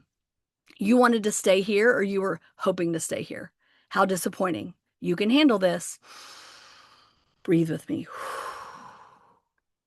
So we got to help them handle when the choice actually, they have to make that choice after they've chose the hurtful one. Hitting friends in the block area. Play alone in designated area. So the child says, "I don't want to do it again. I promise. I'll be good. Just one more chance, please." And then we're going to breathe. You seem frustrated. You wanted to stay at blocks, or you could say you were hoping to stay at blocks. How disappointing. You can handle this. Breathe with me. So like I said, I'll say this a bunch of times. It's going to be way down the line before you're going to get to this consequence piece. Because we have to have this mindset shift first that says, when I'm in my survival state, I'm going to physically react. I'm going to see those kinds of hurtful behaviors, hitting, kicking, spitting, biting, all of that. I have to see that behavior as language. They're telling me they're not feeling safe and they're operating from their skills in the survival state. When they start saying, you can't tell me what to do, you're not my mom, you're an a-hole, or whatever, calling us all those names, I have to be regulating myself and see them as they're in their emotional state. So when we're in our emotional state, we say hurtful words. We have a verbal reaction in that moment. I've got to be able to see that behavior differently. I've got to be able to see it as a missing skill so that I can teach them a new one. I've got to learn how to use my assertive voice to say, stop. Hitting hurts. Look at his face. His face says, ouch. That hurts. I don't like it when you hit me. Touch me gently. If you want my attention, tap me on the arm like this. Touch me gently. And we're teaching the victim to speak up for themselves. And we're teaching the aggressor how to get their needs met or what they want in a safe, connected, appropriate way. So this is way down the line that we're getting to this consequence piece, because it takes a lot of time for children to learn these new skills. It's not going to happen overnight. So now when it comes to applying this logical consequence, this is kind of the language that goes with it. And what you see there over on the left is kind of what's happening in each of the pieces of language. So first, I'm giving them a choice. You have a choice. You can choose to the helpful behavior, choose to the hurtful behavior, and then relate it back to the safety agreement. So it's not safe. Or you can choose to this and this so that, so you can keep it safe. Tell me what's going to happen if you do it again. So that's that reflective piece. What's going to happen if you do it again? And then you're going to clarify it. And then you know what? They're probably going to choose the hurtful thing. And you're going to say, you chose whatever the hurtful behavior. So, and then we deliver that consequence. And then guess what you're going to have to do? The upset's going to happen. And then you're going to have to offer empathy, got to pull on my skill of empathy in order to help them to manage the disappointment of, or not just the disappointment, maybe the anger, the sadness, whatever, of their consequence. So consequences come way later, way later. We've got a lot more things to teach before that. So one of the things that I mentioned earlier in our executive state, this is where we can access our executive skills. And specifically, there's a set of skills called executive function. And there are these 3 specific skills: working memory, impulse control, and flexibility, that are key pieces of the development of self-regulation. So these executive state skills, you have the definitions of them there, are developed over the years, right? And just like a lot of you looking at this list can probably go, I'm not so great at time management. Or maybe you're like, not so great at organization, or not so great at task initiation. I'm one of those people that put things off. Like I wait till the very last minute to get something done. And it's very helpful for me if they need something from me, say something, from our office, I'm like, give me a deadline. Because when I have that deadline, then I'll get it done the day before. It's kind of where I'm at with that. So we all have different strengths. So you have different executive state skills that are strength of yours. Maybe your ability to have sustained attention is really strong. So that being said, one of the things that can happen sometimes is a child that has a hard time with sustained attention is a button for you. Okay. It also could be that, say that you are not so great at being flexible when things don't quite go the way that you expect. So then a child who whines and struggles with flexibility, and I don't want to do that, that child is a button for you. So this, again, these executive state skills are another thing that we can reflect on in how can this help me see it as a missing skill, or maybe even see it as a trigger for me. So this clip that we're going to watch here is those executive function skills that I mentioned.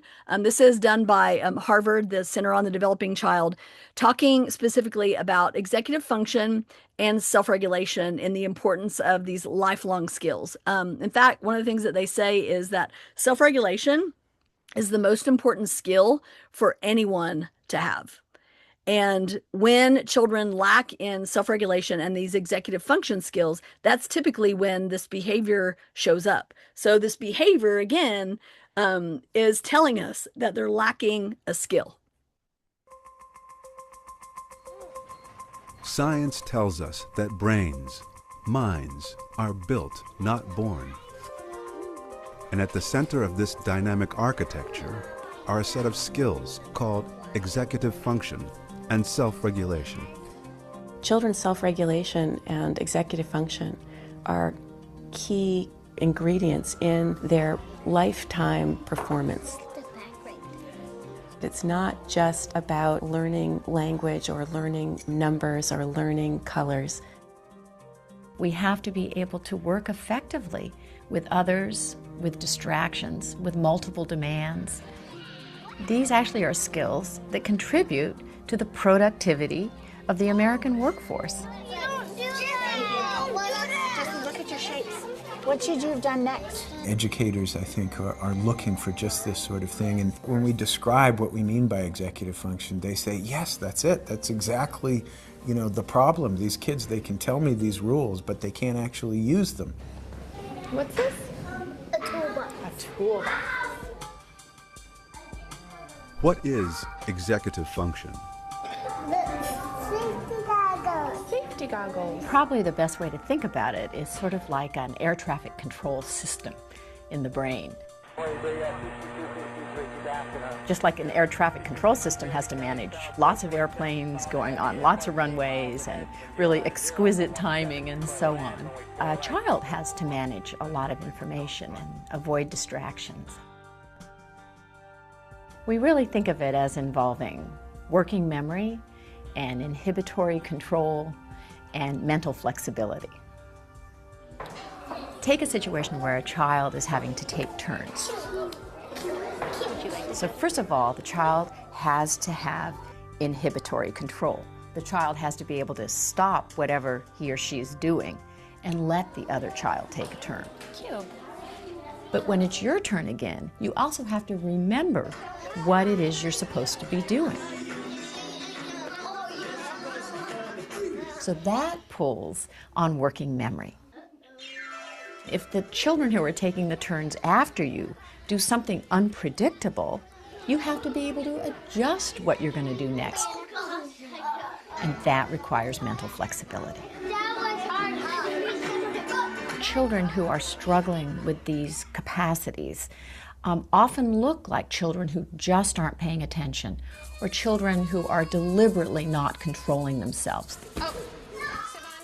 If you don't have self-regulation, you act out and the teacher puts you in timeout, and so then you miss part of the learning that's going on, and then you are more upset because you're behind, and so you act out, and so you get this downward spiral. How does executive function develop? 7. And +4. In little children, and even in the infant and toddler years, you begin to see the roots of executive functioning skills. What's going on in our brains is unbelievably intricate and complicated. The prefrontal cortex, or the front third of the brain, is important for executive function. But it's more than just prefrontal cortex.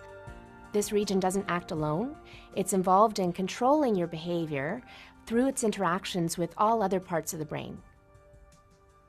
The brain goes from a situation where you've got nearest neurons communicating very strongly with each other and ignoring the rest of the brain, to these widespread networks that are connecting these different areas. Executive function changes over the life course. It improves radically over the first few years. I got a match prime. It continues to improve throughout adolescence. It's not until early adulthood that you have the adult-type networks that are very strongly activated that connect different brain regions together. Let's take notes. Also, we believe that executive functions can be trained. It's just like going to the gym. So the more you practice in these areas, the stronger the capacity is likely to become because you're helping to strengthen those neural connections. Aha! You're at 24. Slowly but surely, you're going to be able to step back, and that child's going to go into the world with these skills where they can get along with other people, change rules, and they can be flexible, and they can accomplish new things, and they're unafraid. I got bit by my dog in my arm. Oh dear. If we don't learn these skills during the childhood and adolescent years when they're coming online, we are really ill-equipped as an adult to hold a job, to maintain a marriage, to raise children, to get along with each other, to basically be part of a civil society. You're okay.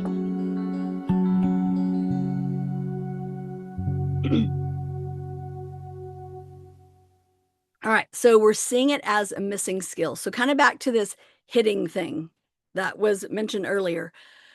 Children hit when they don't have the words to communicate. So in this case, what we're doing is we're seeing that as a missing skill, and I'm going to teach them what to say instead. So going to the option of, if you hit them again, this is going to happen. If you, or you can, play safely, that's in those kinds of moments, that's not really what I'm going to do. Like I said, that would be one of a last resort. The big thing here is seeing it as a missing skill and see it as we're doing all this in a progression. We call conscious discipline a journey for that very reason. Because we can't use all of these things that we're learning independently, we've got to really start implementing it. And so we add on new skills, and then we add on new skills, and we add on new skills.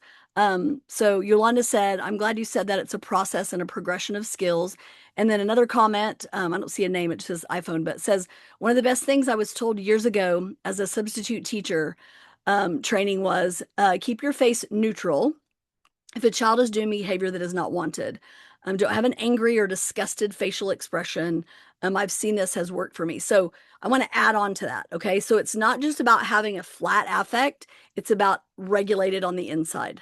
So when I'm regulated on the inside, then I'm going to have a calm look on my face. Does that make sense? So just love that comment. I'm just adding on, and that's because you're regulated. So when you're regulated, your face can stay calm. When you're in your emotional state, right, your face is going to react in that way.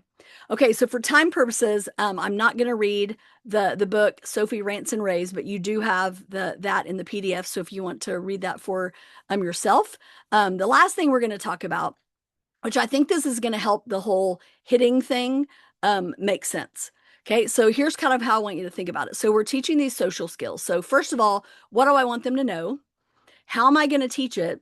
How am I going to support it once I've taught it? And then when and how will we practice this in play? And so back to this again, how are children going to learn this is by we're doing it through play, because they're going to be able to even surpass our expectations when they do it in play. So for example, what do I want them to know? How many of you, it doesn't matter what class or what state I'm in, these are the things that often bubble up as far as conflicts go. Being safe in a shared space, right? Sharing toys, waiting for a turn, communicating upset in a safe way. So here's what I mean by that. If a child hits, they are communicating upset in an unsafe way. So before we get to the consequences about the whole hitting thing, we're going to be teaching what to do, a way to communicate themselves in a safe way. That's how the hitting is going to go away when we give them the words of how to do it differently. Okay, so those are some options. And then, how am I going to teach it? So I'm going to map it out. Remember, model, add pictures, and you practice. So as you can see there on the screen, you've got tap with one finger, say their name, look at them. And then you see the asking for a turn, and then using the stop hand like you saw in the Sophie learns to use her big voice. So we're going to teach them what to do. We're going to make visuals of it. And one of the things that I think I mentioned this in the safety one, but I can't remember if I did or not, so I'm going to say it again. But their brain processes the visuals so much faster than words. And you want to know how much faster it is? Our brain, not just kids, our brains, adult or child, processes pictures 60,000 times faster than words. So if you're wanting to teach safe interactions, you're going to have pictures of them keeping it safe. And you're going to teach what that looks like. So back to the things we're going to teach, being safe in a shared space. So if somebody's sitting too close, I'm going to say, move over, please. So all of these things that I know are going to happen, I'm going to teach it ahead of time. And we're going to practice it and we're going to model it. I'm going to take pictures so I can teach it. And then you're going to use those visuals that you created to remind them. You're going to hold up the pictures and remind them of what it looks like to keep it safe. Remember, hand goes like this and you say, my turn, or stop, move over, please, or tapping your friend on the shoulder, getting their attention and asking for a turn. So what we're doing when we are adding words to the visuals that we're creating, we're actually integrating the left and the right hemisphere. The right hemisphere is nonverbal. The left hemisphere is verbal. So when I say to them, see her face is saying, I need more space, move over, please. So I'm going to teach everybody this. This is what you do when somebody's sitting too close. You say, move over, please. And we give them the words to say. Now, obviously, the amount of words you give them is going to depend on the age group, right? So it might just be if you've got a younger child that doesn't have a lot of language, they can just do the motion like move over like that. Or the stop hand, like you saw in Sophie uses her big voice. And then these are just some examples of some books that I made for a classroom that had some aggressive things that were happening. If my friend is in my play space, I can put up my stop hand and say, stop, move back, please. I need more space. And so then in the little green box that you see there, I just gave an example of how this is how I can then go in with the visual to say, your friend is in your space. Put up your stop hand like this and say, stop, move back. I need more space.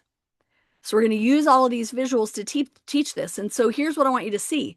A lot of this, what we're visuals and the language, and we're teaching them what to do instead, that is going to cause the hitting and the aggression to diminish because you're teaching them what to do differently. You're teaching them a safe way to communicate the limit. So just some other examples. My friend is sitting too close on the carpet. I can say, move over, please. I need more space.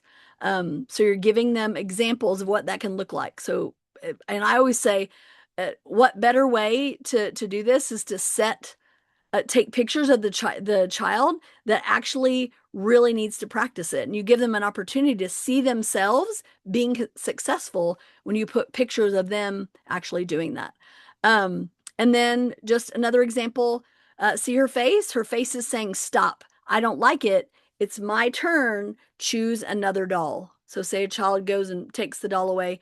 And initially, we're speaking for them. So this is us teaching empathy here. See her face? Her face is saying, stop. I don't like it. It's my turn. Choose another doll. And then eventually, once they have more language, then we have them say it. Stop.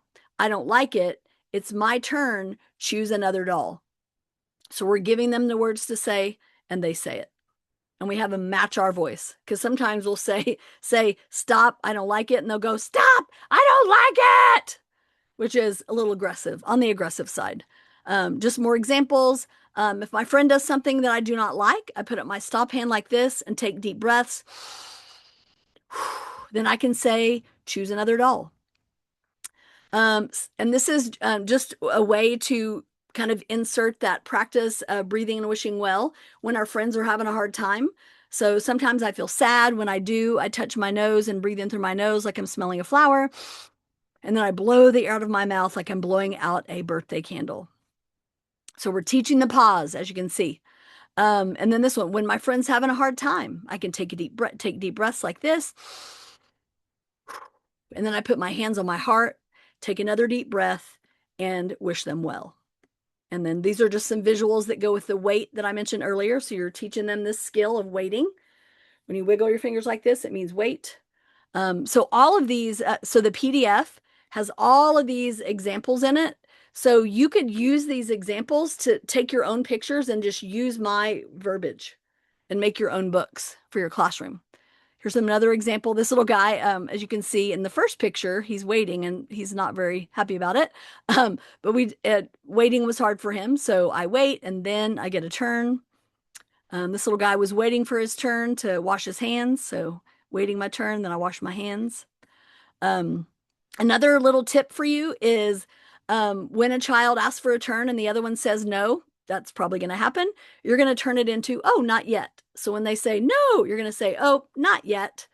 And even in the book that we create, it sets them up to know that the other person might say no. Because a lot of times when I'm teaching this, people will say, what if they say no? There's a very good possibility they're going to say no. So if I want to turn with a toy, I put my hand out and say, turn, please. If they say yes, I say, thank you. If they say no, I say, can I have a turn when you're all done? So setting them up for success. Check the chat. So Carolyn asks, is there a source for all of your visual cards? So in the calendar invite that you got, I have a PDF of all of these slides in a PDF handout that you can download. So it's attached to the calendar invite. So yes, all of these are in there that you can access. And then just a few more. Also noticing when they're helping each other. So my friends and I work together when we play in the classroom. We work together to put the puzzle together. Yay, we did it. So this was like a 6-piece puzzle and 4 kids were working together to do it. And there wasn't any conflict. So I was like, woo, we got to celebrate, right? When they are working together. So when we're teaching them the social skills, you're going to take pictures and you're going to practice and show them what it looks like. Here's an example of me. This little guy was playing with a train track. And when people would get close, he was afraid they were going to mess up his train. So he was going, kind of yelling at him. So this is me teaching him. So when they do that, put your hand like this and say, stop, my turn. And so watch what happens once he looks at me, then he actually mirrors and does what I said. So that's why we say, put your hand like this, because then they're going to look at you to see what to do. Stop. Yeah, look at it. Put your hand like this. Hand like this. Say, stop, my turn. Stop, my turn. You did it. Yay. So just some more examples. So this little guy had a hard time waiting for his turn to sit on the teacher's lap and read a story. I wait for my turn. It's hard to wait, but I can do it. And when we use that language, you're waiting. It's hard to wait, but you can do it. They internalize that and they start saying, I wait. It's hard to wait, but I can do it. So they're learning to encourage themselves. You can also play the My Turn game. Oh, say thank you. You did it. My turn. My turn. Can you give it to Sienna? Go give it to Sienna. Oh, you threw it to her. Right. And then sometimes you play it and a child has another idea. So this little one is supposed to be giving a turn to her friend, but she's kissing everybody with the ladybug. And then at the end, after the teacher's given her a chance to follow the directions, they hand over hand help her give it to the other child. Sophia, pass it to Sienna. Say, Sienna, here. Put it in her hand. Say, Sienna, here. Oh, you're giving kisses. Sienna, open your hand like this and say, Sophia, my turn. My turn. Put it in Sienna's hand. Sienna, tell her, put it in my hand. You can do it. You wanted to give her kisses with the ladybug. Yeah. Sienna, tell Sophia, put it in my hand. You wanted to keep playing with it. I'm going to help you. I'm going to help you. You're giving it one last kiss. Sienna, here.